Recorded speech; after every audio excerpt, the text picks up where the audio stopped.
Hello everyone, I am back. I have seen Prince Caspian. I've seen it twice. I had to see it twice because the first time I was so worried about what they were going to do wrong and what they were going to do right. I didn't really have a chance to enjoy it, so it took a second time to really just sort of take in the movie and enjoy it for really the first time. So I was all nerves the first time, but now I've seen it again, and now I'm ready to sit down and tell you all about it, about all my feelings about how the movie went. So, let's start off with some positive things. And one thing that I really admire about Andrew Adamson is that he gets a lot of little details correctly. One thing that I really like about some directors is that when they translate a story from book form to movie form, they don't exclude some scenes, they just choose not to film them. I like that approach. When some directors circumvent scenes and make them so that they couldn't have happened within the continuity of the movie storyline, I'm not a big fan of that. But when they allude to a scene that happened but simply wasn't filmed, that makes me happy, because as a reader of the book, I know what that scene is, and I know it could have happened and maybe did happen, but it just wasn't shown on film. Okay, that's a bit vague, so I'll give you a for instance. In Prince Caspian, there is a big scene where the children are, at the very beginning, first dropped into Narnia. They don't know where they are, they're very tired, they're very hungry, and they happen upon an orchard. And so they eat the apples. Now, that scene was not filmed in Prince Caspian, or at least let me put it this way, it was not shown in the movie Prince Caspian. It might have been a deleted scene, but probably not. But what did make it into Prince Caspian is there's a shot of Lucy eating an apple. And so readers of the book will know that that is alluding to the scene where they find the orchard. And everyone else, well, you know, it's of no consequence. But for readers of the book, it's very exciting. And that's what I like about Adamson, is that he gets those little details. He looks for the things that fans remember. And whether they're important to the story or not, he likes to fit them in somehow. And that's one thing I like about Adamson. Now, I would like to comment on the things that I've been talking about in previous videos and talk about, okay, how did it all work out in the final movie? And the first thing is the theme of the movie. In my last video, I talked about I wouldn't be happy unless this movie was about faith. And after seeing the movie, I realized that it's not so much about faith as it is an illustration of what happens when you don't have faith, how things go wrong because of a lack of faith. So, okay, more or less it's a story about faith, but there are a lot of scenes where Peter tries to do it on his own, and he doesn't wait for Aslan. And that just gets him into all sorts of trouble, and I won't spoil it for you any more than that. I'll just move on to the next scene that was responsible for a lot of controversy, and that was the calling up of the witch.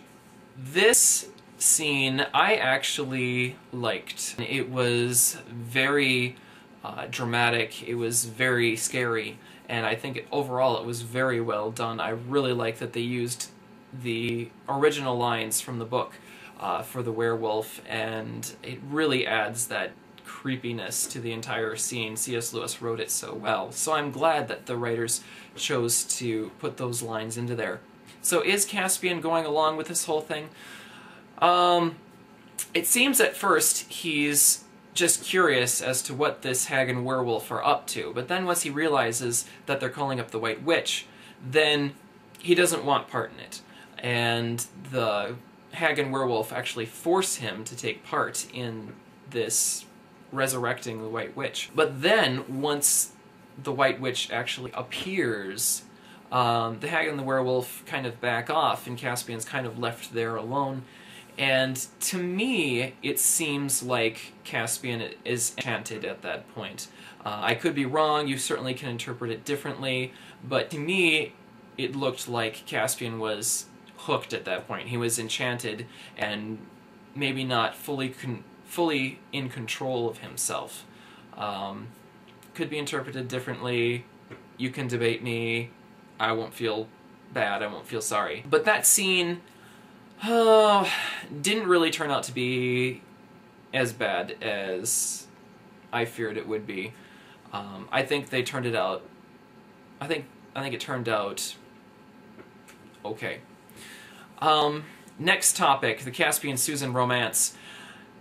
It turned out not to be a big deal. I said earlier, the romance just couldn't go anywhere, and it didn't go anywhere. I went through about 3/4 of the movie, and it took me that long before I realized, hey, wait a second, isn't there supposed to be a Caspian-Susan romance in here somewhere? Yeah, whatever happened to that? So for 3/4 of the movie, that's not even touched upon. And then, right about there, then they started to, you know, bring the flirting in, and it was really late in the movie. It really was very subtle, and the worst part of the Susan Caspian romance was the kiss at the end, and even that came off to be more of like a friendly kiss than it was sort of I'm madly in love with you sort of kiss. So, to me, the Caspian-Susan romance, was it annoying? Yes. Was it enough to make me hate the movie? No. It was hardly in the movie at all, and I'm not worried about it. The last topic I wanted to talk about is this whole issue of sending Lucy out to find Aslan. And the fear was that this would tame Aslan, that, you know, he would be too much like a trained puppy if they called for him and then all of a sudden he came at their beckoning. So that was sort of an issue. After seeing the movie, I don't think it's as big as an issue as people have made it out to be.